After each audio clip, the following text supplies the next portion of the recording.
اور اگر اللہ لوگوں کو ان کے ظلم کے سبب پکڑنے لگے تو ایک جاندار کو زمین پر نہ چھوڑے، لیکن ان کو ایک وقت مقرر تک مہلت دیے جاتا ہے، پھر جب وہ وقت آ جاتا ہے تو ایک گھڑی نہ پیچھے رہ سکتے ہیں نہ آگے بڑھ سکتے ہیں، اور یہ اللہ کے لیے ایسی چیزیں تجویز کرتے ہیں جن کو خود ناپسند کرتے ہیں،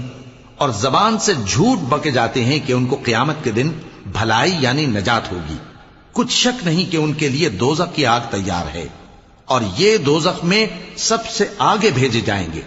اللہ کی قسم، ہم نے تم سے پہلی امتوں کی طرف بھی پیغمبر بھیجے تو شیطان نے ان کے کرتوت ان کو آراستہ کر دکھائے، تو آج بھی وہی ان کا دوست ہے اور ان کے لیے عذاب علیم ہے۔ اور ہم نے جو تم پر کتاب نازل کی ہے تو اس لیے کہ جس بات میں ان لوگوں کو اختلاف ہے تم اس کا فیصلہ کر دو، اور یہ مومنوں کے لیے ہدایت اور رحمت ہے۔ اور اللہ ہی نے آسمان سے پانی برسایا، پھر اس سے زمین کو اس کے مرنے کے بعد زندہ کیا، بے شک اس میں سننے والوں کے لیے نشانی ہے۔